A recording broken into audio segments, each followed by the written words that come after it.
Hola, bienvenidos a Top Performers, tu podcast semanal en donde encontrarás estrategias, ideas, inspiración derivada de entrevistas con personalidades para que puedas mejorar tu desempeño.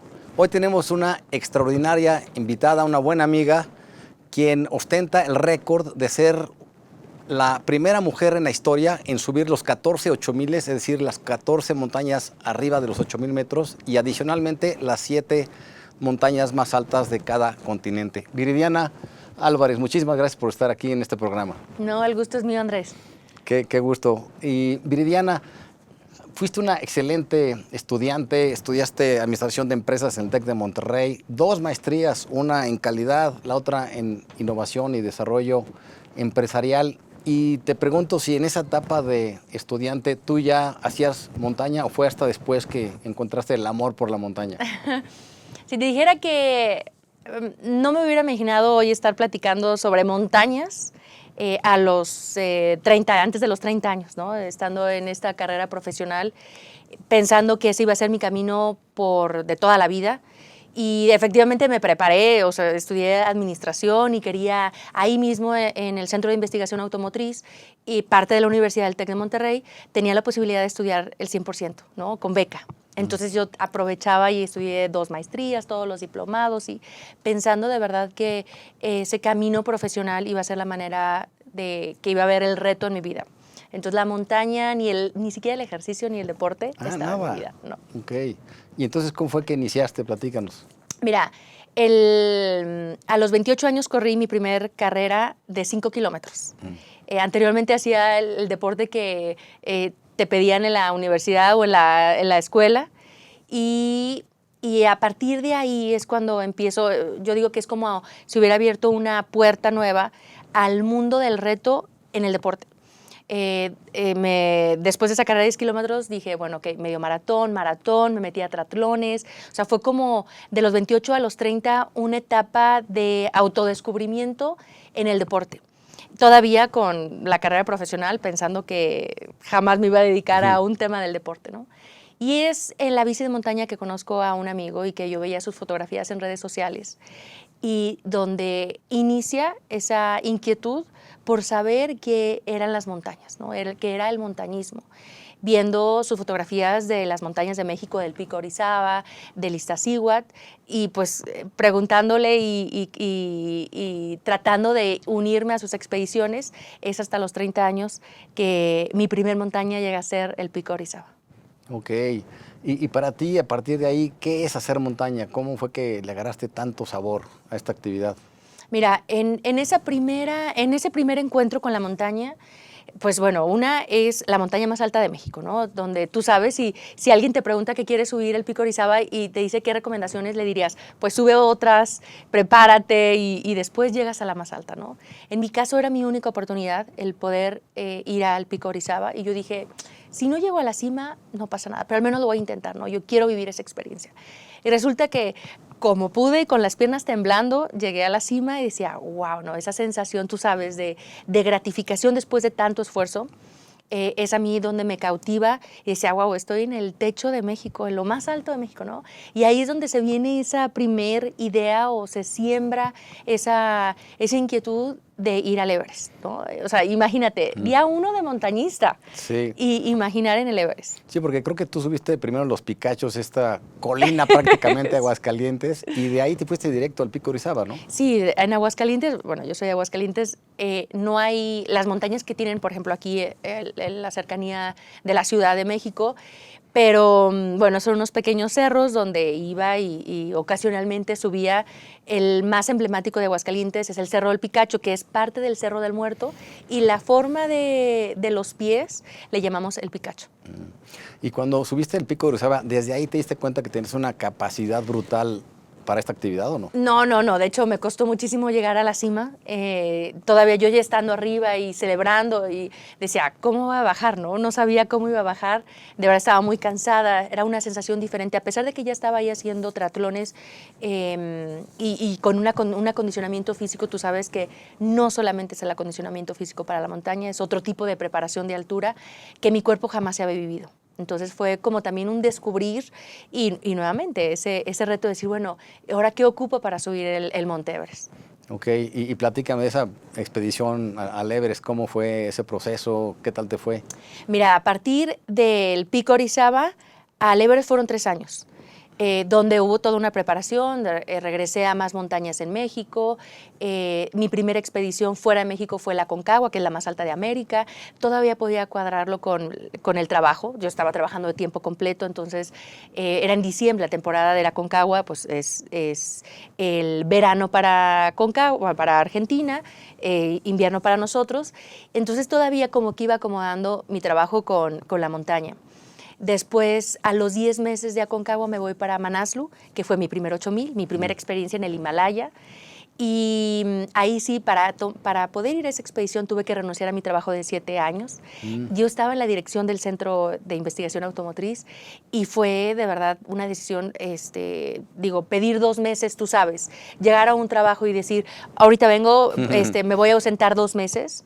Yo les decía, sin goce de sueldo, no, es que no podemos, y lo entendí perfectamente y dije, ok, entonces renuncio.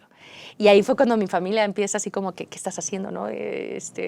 También era algo nuevo el montañismo y también para ir a esa montaña me iba a casar, no me caso, regreso a anillo. Entonces creo que ese fue un punto importante para poder entender cómo iba a ser mi camino en las montañas.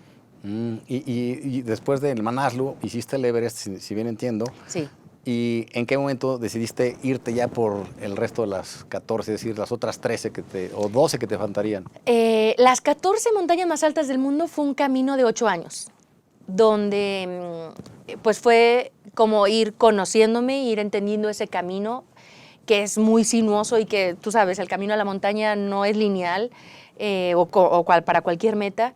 Y fue como ese proceso de ir teniendo esa experiencia en otras montañas. Fue Manaslu, Everest, después me fui a Lhotse como preparación para el K2, donde fui la primera latinoamericana y yo decía, ¿cómo?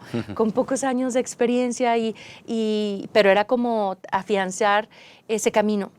Después mi quinto 8000 fue Canchenjunga, que yo decía, el top 3, o sea, yo hago el top 3 y me voy ahora otra vez a la oficina, ¿no? Ya había renunciado a otros trabajos, entonces era como, no tenía otra manera de vivir, ¿no? Ahora...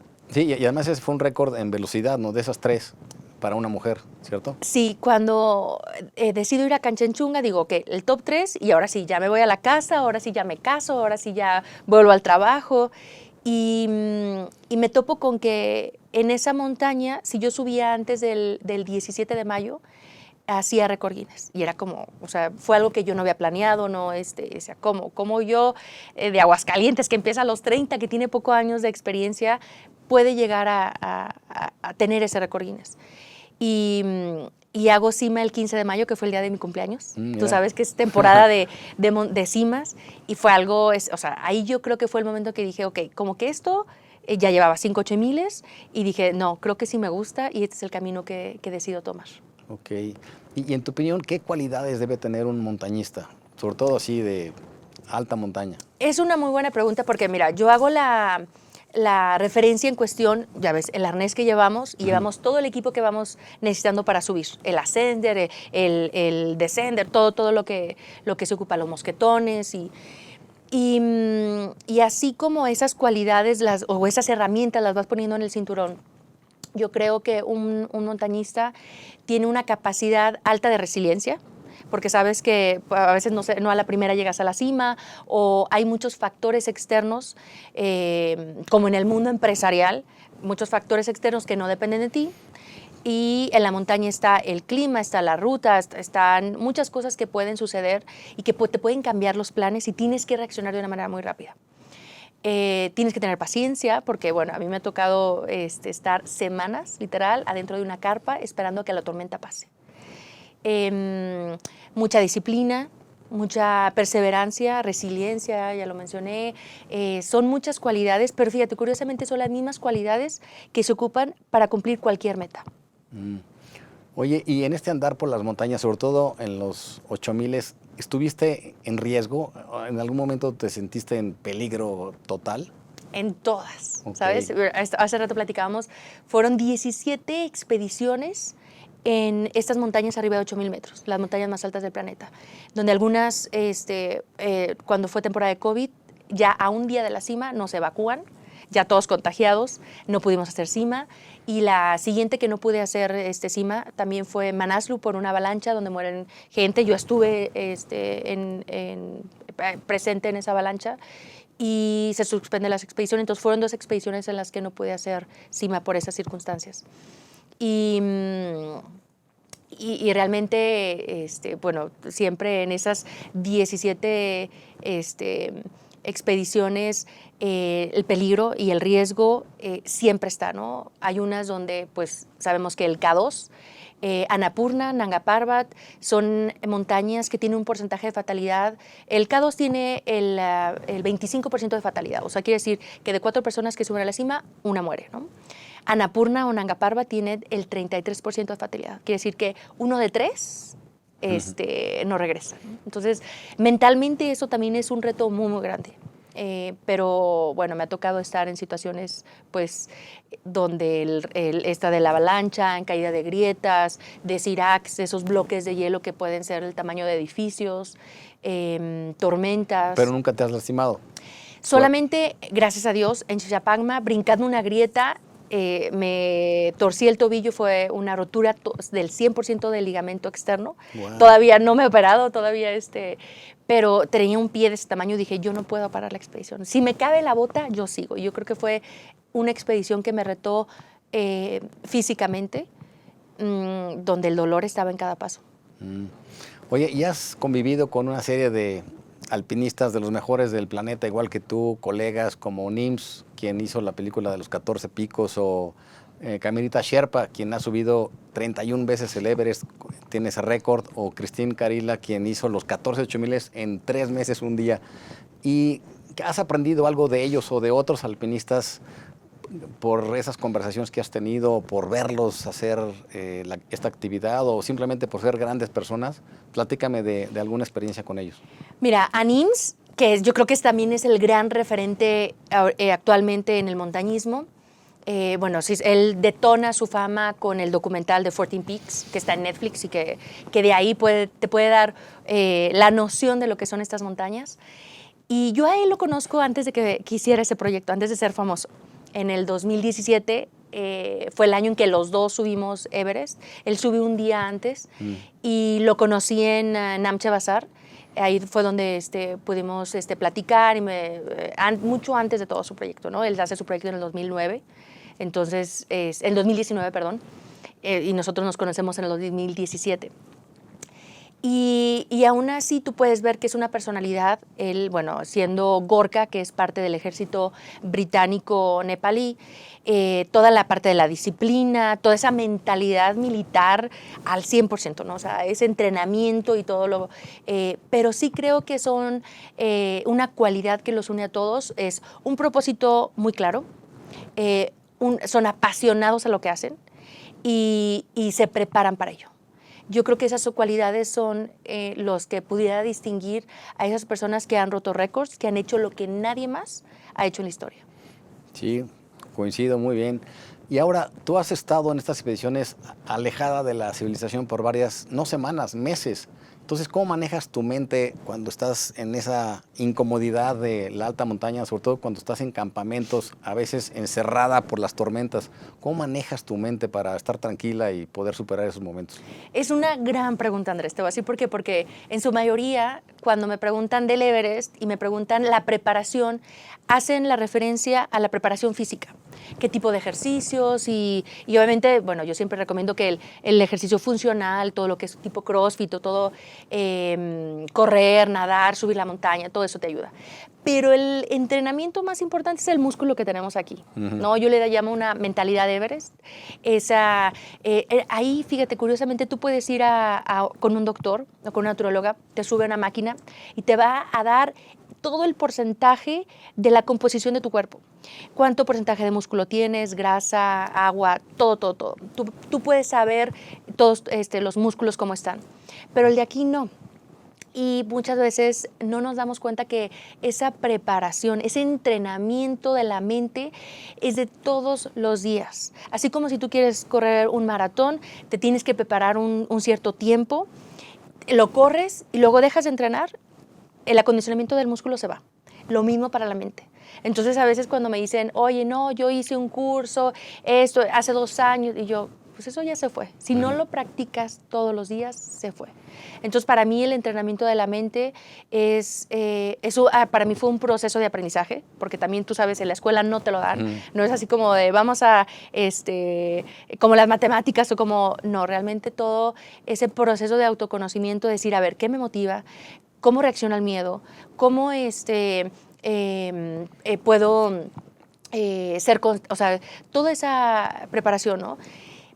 Hay una cosa que es muy importante, que es, puede ser la meditación, que a veces se subestima, pero la meditación, el poder llegar a tener 60 segundos de presencia, o sea, de lo que es la capacidad, el mindfulness, esa capacidad de mantener tu pensamiento, se ocupan años.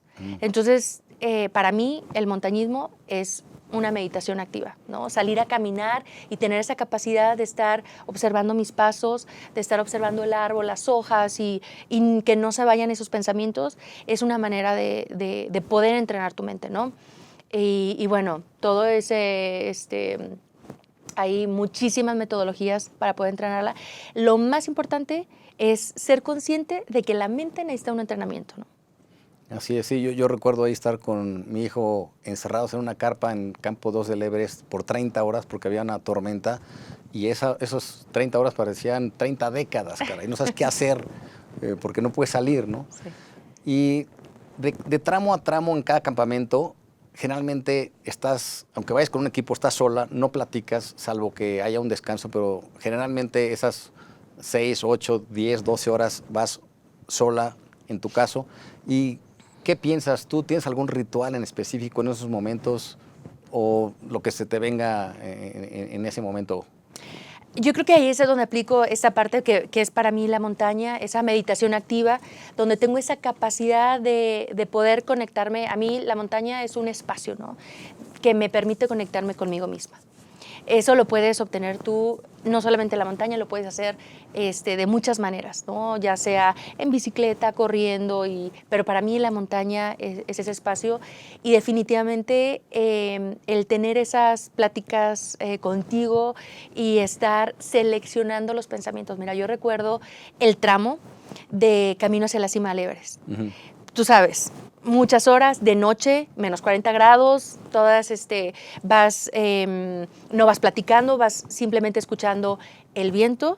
Para mí era el crujir de la nieve, Sí. de las pisadas y mi pensamiento. Entonces, de repente, yo era muy consciente y decía, no, a ver, mi pensamiento yo lo tengo que elegir. No puede ser como un caballo desbocado, así, no, lo tengo que elegir, ¿no? Entonces yo decía, ok, un paso a la vez, yo puedo, vamos, y así, ¿no? Poco a poco ir repitiéndolo, yo creo que cientos de veces esas frases, pero siendo muy consciente de qué me estaba diciendo a mí misma. Y de repente venían los pensamientos, ¿no?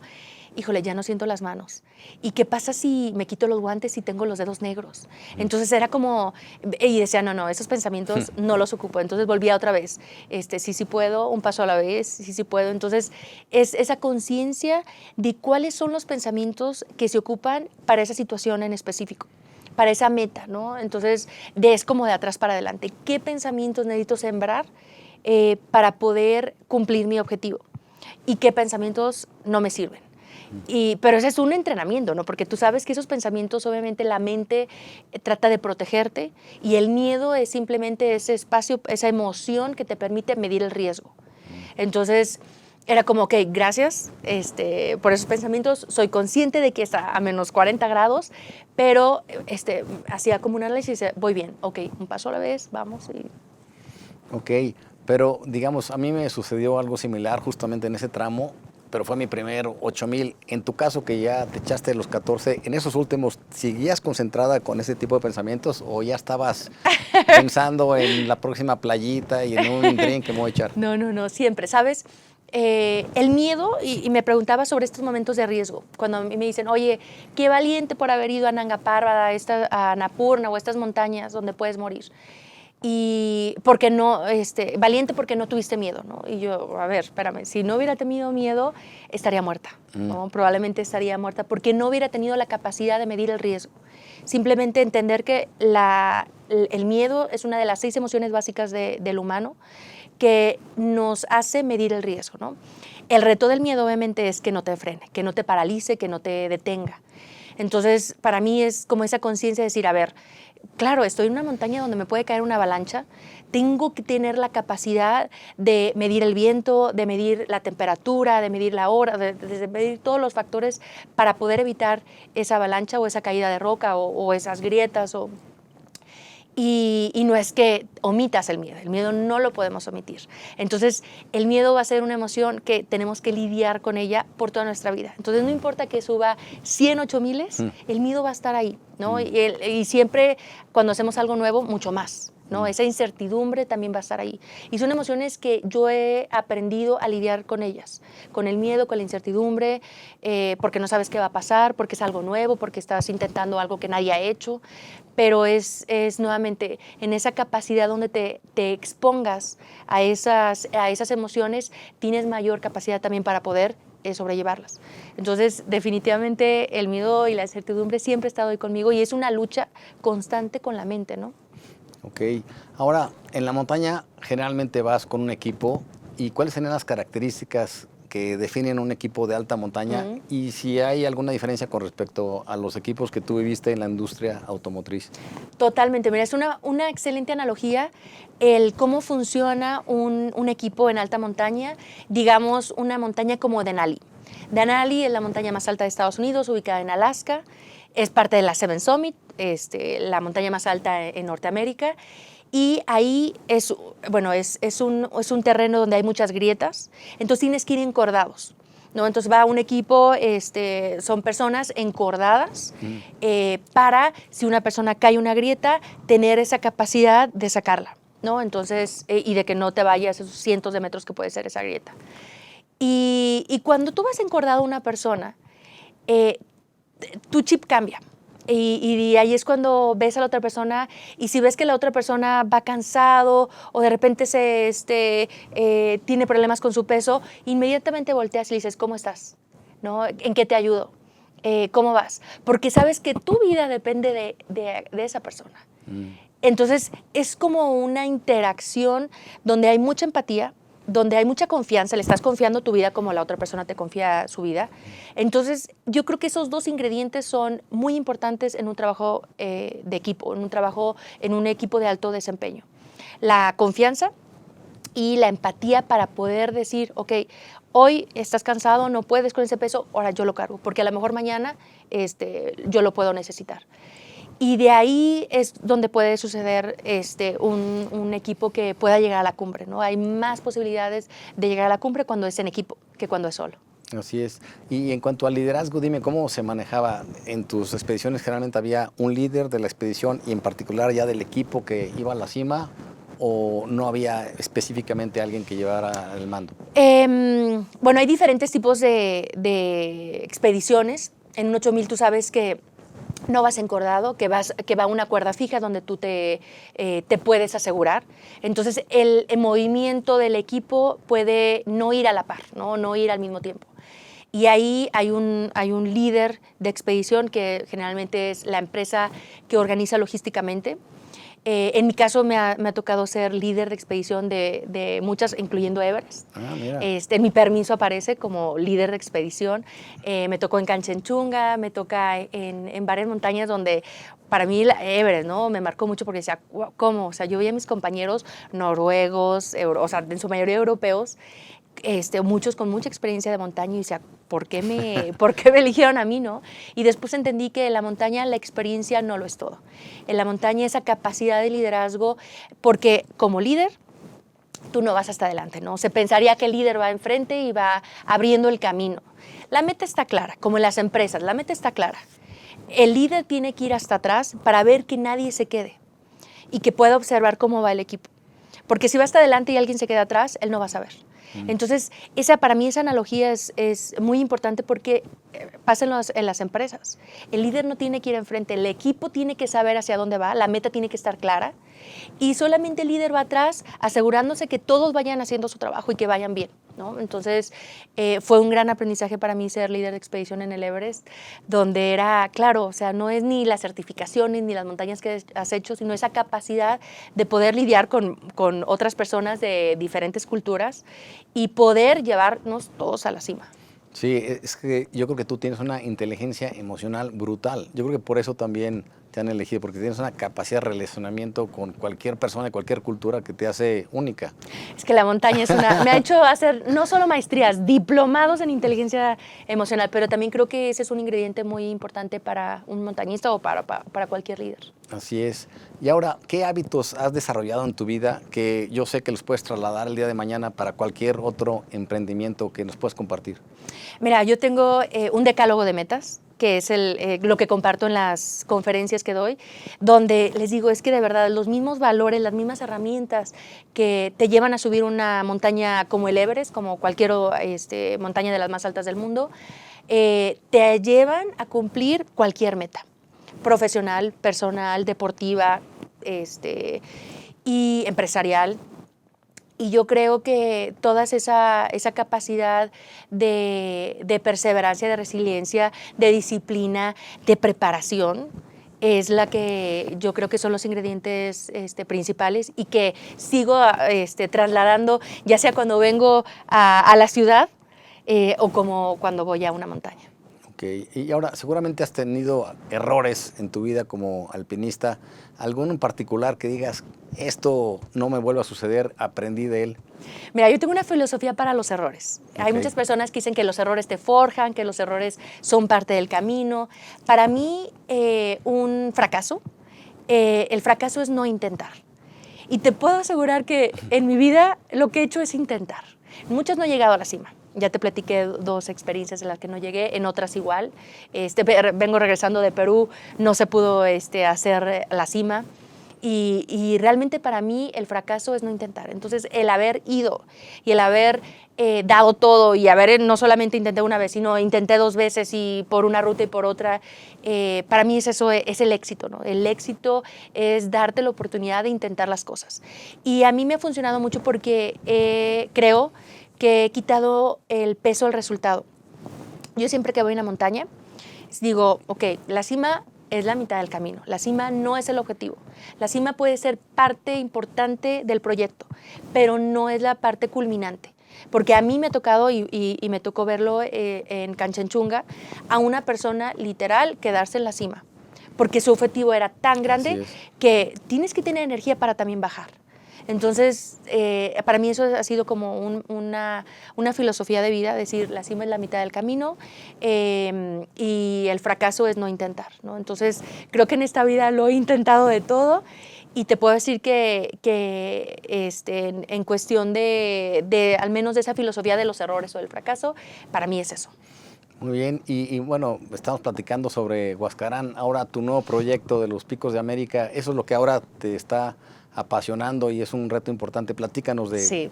Mira, bueno, en mayo de este año culminé después de 10 años el poder haber terminado las 14 miles más las 7 cimas más altas de cada continente, convirtiéndome en la primera mujer en la historia y para mí era como un sueño que duró muchos años, ¿no? Entonces se culmina eso y nace a la par este proyecto de los Picos de América con mi pareja, que es subir las montañas más altas de cada país de todo el continente americano. Son 35 países en el continente, llevamos 6 apenas y lo estamos haciendo a favor de la salud mental y la prevención del suicidio con la Fundación Líderes de Altura, que también tengo 11 años presidiendo y que me emociona muchísimo ahora poder combinar la montaña con esta parte social.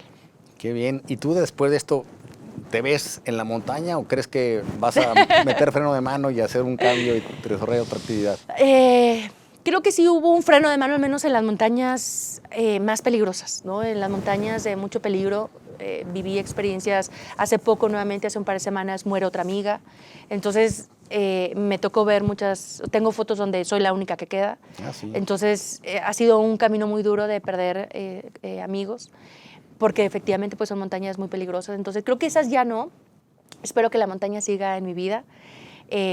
Traigo un proyecto de vino tinto que se llama Entre Montañas, el libro que también por ahí hemos compartido muchas conversaciones. un documental que también ya está casi por concretarse. Entonces son nuevos proyectos que también me entusiasman, pero espero que la montaña tenga ese toque en mi vida siempre. Perfecto. Oye, Viridiana, antes de pasar a la última pregunta, te regalo mi libro. Muchas gracias. Tu propia montaña. Que yo ya lo leí, por cierto. Así es. Y tú hiciste el Virtual. prólogo. Y estoy Sí. sumamente orgulloso Sí. de que haya sido tú quien escribió el prólogo. Una maravilla. Me encantó cómo quedó, ¿eh? Muchísimas gracias. No, pues todo un gusto, la verdad que escuchar historias de montaña y sobre todo cuando van con ese toque de inspiración, motivación, metas, para mí me entusiasma, me emociona porque eso es lo que significa la montaña, ¿no? Invitarlos no solamente a ir físicamente a esos espacios, sino también llevar ese espíritu de reto a cualquier ámbito. Excelente, Viridiana. Y ahora, para cerrar, ¿qué le dices al auditorio con tu experiencia, con tus conocimientos, para que puedan mejorar su desempeño en cualquier actividad que realizan? Mira, yo te puedo decir 3 cosas, ¿no? Y para mí uno de los mantras y filosofía de vida que me motiva para poder hacer más es saber y entender que solamente hay una vida, que no hay ensayos ni segundas oportunidades y que si nosotros no hacemos algo por nuestra vida, nadie más va a venir a hacerlo por nosotros. Y de ahí parte como a ver, ¿qué estoy haciendo con mi vida, no? Si siempre he querido hacer esto y el trabajo, o la familia, o hay impedimentos, bueno, recordar eso, porque la vida pasa y sabes que no nos da segundas oportunidades. Otra es prepararse muy bien, porque si queremos ser extraordinarios, hay que dar ese extra, ¿no? A mí cuando me dicen, oye, es que tú eres una persona extraordinaria y que parece que suena como si fuera nada más una cualidad con la que naces. Y extraordinario significa dar más de lo que te piden, más de lo que debes dar, más de en donde sea, en tu trabajo, en casa, con la pareja, y de esa manera podemos ser extraordinarios. Entonces, ni en esa preparación, pues hay que dar ese extra. Excelente, Viridiana. ¿Y dónde la gente te puede seguir? En redes sociales, ahí pues comparto todas las expediciones y filosofía de vida y todos los proyectos que vienen. Mi página web es virialvarez.com o mis redes sociales son virialvarezmx, tanto Instagram, Facebook, TikTok y todo lo que, todo medio para poder compartir pues estos paisajes que la verdad y vivencias que obviamente me han marcado y que me encanta poder también compartirlos porque pues que más personas puedan ver esos lugares que a lo mejor nunca van a ir, pero que puedan sentir qué es lo que se siente estar ahí. No, perfecto. Estamos muy deseosos de ver ese documental. Muchísimas gracias, Viridiana. Extraordinario programa y sobre todo que dejaste el nombre de México en alto. O sea, ese récord para el montañismo mexicano es luz. Y además que lo haya hecho una mexicana porque venían varios alpinistas ahí internacionales por ese récord Sí. y de repente una mexicana por el estuvo así acotamiento. por una chica europea. Así es. Y gracias a Dios y al apoyo de empresas mexicanas como Flexi, que también hablamos de los patrocinios, pude lograrlo. Entonces muy feliz de poder llevar la bandera de México literalmente hasta lo más alto. Metiste turbo 4x4 y rebasaste. Muy bien, sí. Viridiana, muchísimas gracias. Amigos, pues ha sido un placer este capítulo compartirlos con ustedes. Espero que les haya sido sumamente útil y nos vemos en el episodio de la próxima semana. Gracias, soy Andrés Pérez. Saludos.